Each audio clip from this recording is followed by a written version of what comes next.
میں خاص بات آپ کو بتا دوں، کوئی عمل اور کوئی عبادت دنیا کی ایسی نہیں جس کا قبول ہونا حتمی اور یقینی ہو اور قطعی ہو۔ کوئی عبادت ایسی نہیں۔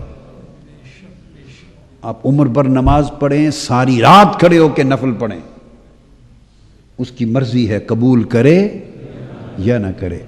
ساری عمر جا کے حج کرتے رہیں، اس کی مرضی قبول کرے یا نہ کرے۔ میری بات آپ کی سمجھ میں آئی؟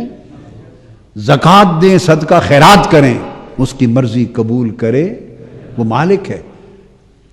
مرضی تو نماز پڑھنے والے کی نماز کو فویل للمصلین الذین هم یراؤون قرار دے دے۔ یہ ریاکار ہیں، یہ نمازی ریاکار ہیں، دوزخ میں جائیں گے۔ مالک ہے۔ ہم نماز سمجھ رہے ہوں، وہ ریاکار دے دے۔ ہم روزے رکھتے رہیں اور وہ کہے یہ نیری بھوک اور پیاس ہے، وہ مالک ہے۔ کوئی عمل ایسا نہیں ہے جس کی قبولیت حتمی، قطعی اور یقینی ہو۔ ہر عمل اور ہر عبادت کی قبولیت ظنی ہے۔ کیا ہے؟ بولیے۔ کہتے ہیں ہر عبادت اور عمل، نماز، روزہ، حج، زکوٰۃ، عمل صالح، صدقہ، خیرات، جہاد، احادیث میں تفصیلات آئی ہیں، ہر عبادت اور ہر عمل ظنی القبول ہے۔ کیا؟ ظنی القبول ہے، چاہے قبول کرے چاہے نہ کرے۔ ایک عمل درود و سلام ایسا ہے کہ جو کبھی بھی ظنی نہیں ہے، وہ قطعی القبول ہے، وہ قطعی القبول ہے۔ ادھر درود پڑھنے والے نے درود و سلام پڑھا، اسی لمحے قبول ہو گیا۔ درود و سلام یاد رکھ لیں، کسی کا بھی رد نہیں ہوتا، کسی کا بھی رد نہیں ہوتا، کسی فاسق و فاجر کا بھی رد نہیں ہوتا، کسی فاسق و فاجر کا، بڑے سے بڑے گناہگار کا بھی ہر عمل رد ہو سکتا ہے، درود و سلام رد نہیں ہوتا۔ کیوں؟ کہ درود ہے کیا؟ درود ہے اللہ تعالی حضور پر درود بھیج، اس کو درود کہتے ہیں۔ اللہم صلی علی سیدنا محمد وعلی آل محمد۔ درود یہ ہے کہ اے اللہ حضور پر رحمتیں بھیج اور حضور کی آل پر رحمتیں بھیج، بس اس کو درود کہتے ہیں۔ عمل کیا ہے؟ آپ نے کہا اے اللہ حضور پر درود بھیج، رحمتیں برکتیں بھیج، یہ جو آپ نے کہا یہ درود ہے۔ اب یہ رد ہو سکتا ہے؟ وہ تو کہتا ہے تم پیدا نہیں ہوئے تھے، میں تب سے بھیج رہا ہوں اور بھیجتا رہوں گا، میں بھیجتا ہوں۔ تو آپ نے وہ عمل کیا جو عمل خود خدا کر رہا ہے۔ ہر عمل اس لیے رد ہو سکتا ہے کہ اس عمل کا عامل خدا نہیں ہے۔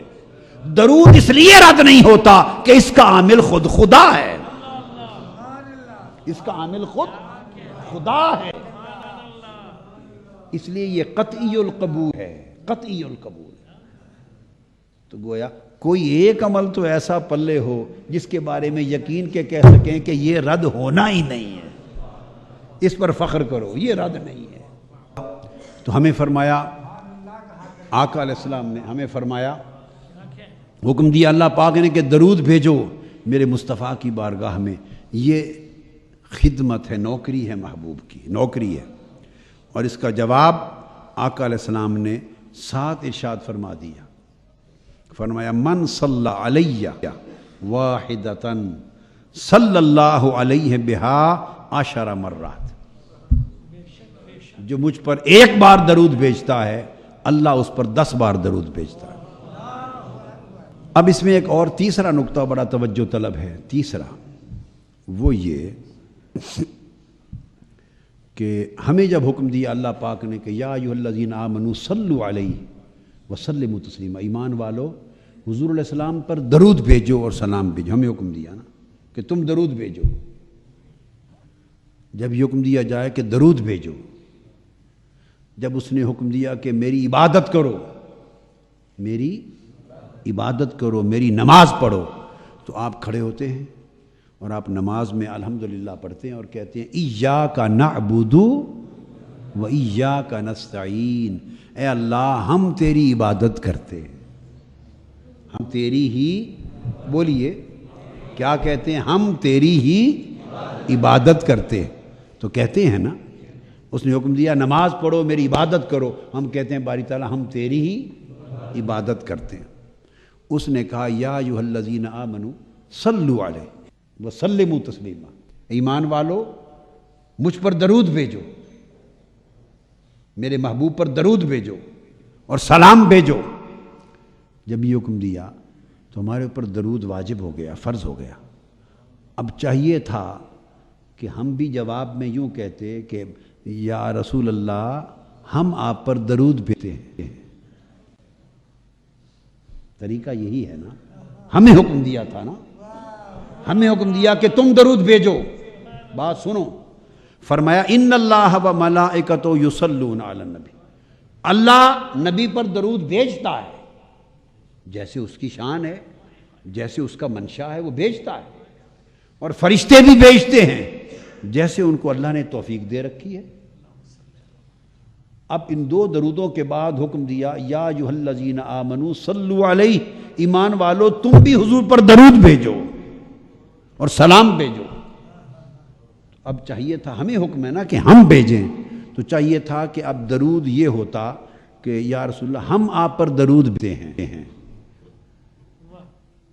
انا نصلی علیک یا نبی اللہ، نحن نصلی علیک یا رسول اللہ.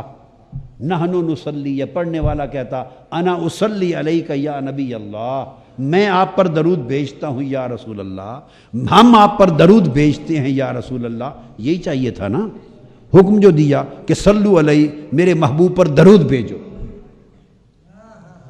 آ گیا حکم. اب درود کیا ہے؟ جو درود سکھایا گیا، درود کیا ہے؟ درود ہے اس نے کہا میں تو بھیجتا ہوں محبوب پر، فرشتے بھی بھیجتے ہیں، اب ایمان والو تم بھیجو میرے حبیب پر. تو ایمان والوں نے اللہ اور اللہ کے رسول کا سکھایا ہوا درود بھیجا. اور وہ درود کیا پڑھا؟ ایمان والوں نے اب درود بھیجا، کہا اللہم صلی علی سیدنا محمد. جب درود بھیجا ہم نے تو ہم نے کہا باری تعالیٰ تو درود بھیج حضور پر. اس نے کہا تم بھیجو، اور ہم نے درود بھیجا. کیسے؟ ہم نے کہا باری تعالیٰ تو درود بھیج. کبھی ادھر دھیان گیا اس نقطے پر؟ ہیں یہ کیا ماجرا ہے؟ وہ تو خود بھیجتا ہے، فرشتے بھی بھیجتے ہیں. اس نے ہمیں حکم دیا تھا کہ ایمان والو صلو علیہ تم بھی بھیجو. تو بجائے اس کے کہ ہم بھیجتے، ہم نے پلٹا کے پھر اسی کو عرض کر دیا نہیں تو بھیج، محبوب تو حضور پہ درود بھیج، وعلی آل محمد، حضور کی آل پر درود بھیج، تو درود بھیج. اس کی حکمت کیا ہے؟ اب آپ اندازہ کریں اس رب کی شان کہ درود بھیجنے کا حکم بھی دیا ہے اور خود ہمیں بھیجنے بھی نہیں دیا. اللہ اللہ اللہ، کو سمجھ آئی ہے بات کی؟ حکم بھی دیا صلو علیہ کہ درود بھیجو، حکم دیا کہ درود بھیجو اور بھیجنے بھی نہیں دیا. اور جب پوچھا کہ درود بھیجیں کیسے، حضور سے پوچھا یا رسول اللہ آپ سکھا دیں کہ کیسے درود بھیجیں. جب سکھایا تو سکھانے سے پتہ چلا کہ درود یہ بھیجنا ہے کہ ہم نے عرض کرنا ہے باری تعالیٰ تو درود بھیج. اس کی حکمت کیا ہوئی کہ ہم درود بھیجنے کا مطلب ہم اللہ سے التجا کرتے ہیں تو درود بھیج. بندہ کہتا ہے باری تعالیٰ تو درود بھیج. اس کی حکمت کیا ہے؟ وجہ کیا ہے؟ یہ بڑی کمال کی بات ہے اور بڑی لطیف بات ہے. اس کی حکمت یہ ہے کہ اللہ فرماتا ہے کہ بندے تو جتنا بھی نیک بنے پھر بھی عیب سے پاک نہیں ہو سکتا. تو جتنا بھی صالح ہو پھر بھی گناہ سے پاک نہیں. تو جتنا بھی اعلیٰ ہو پھر بھی نقص سے، کمزوری سے پاک نہیں. اور میرا محبوب طاہر و مطہر ہے، میرا محبوب طاہر و مطہر ہے اور درود بھی طاہر و مطہر ہے. اگر تو کہے انا اصلی علیک یا رسول اللہ، نحنو نصلی علیک یا نبی اللہ، حضور میں آپ پر درود بھیجتا ہوں، ہم آپ پر درود بھیجتے ہیں، تو آپ ہیں کون یہ کہنے والے کہ ہم آپ پر درود بھیجتے ہیں، میں آپ پر درود بھیجتا ہوں؟ اللہ نے کہا کہ درود بھیجو، اور بھیجو یوں کہ مجھے کہو کہ میں بھیجوں، پڑھوں گا پھر بھی میں، مگر تمہارا بن جائے گا۔ ارشاد فرمایا کہ اپنا درود بھی خود بھیجوں گا، جو ان اللہ و ملائکتہ یصلون علی النبی کے حصے کا ہے، جو میرے حصے کا درود ہے وہ بھی خود بھیجوں گا، اور صلو علیہ کے حصے کا بھی میں بھیجوں گا۔ ان اللہ و ملائکتہ یصلون، اللہ اور اس کے فرشتے درود بھیجتے ہیں، اپنے حصے کا تو بھیجتا ہی ہوں، اور جو تمہیں حکم دیا کہ یا ایھا الذین آمنوا صلوا علیہ، ایمان والو تم بھی میرے محبوب پر درود بھیجو، تو تمہارے حصے کا بھی میں ہی بھیجوں گا، اس لیے کہ مصطفیٰ پر درود میرے سوا بھیجنے کا حق ہی کوئی ادا نہیں کر سکتا۔ کون حق ادا کر سکتا؟ مصطفیٰ پہ درود سوائے میرے کوئی بھیج نہیں سکتا۔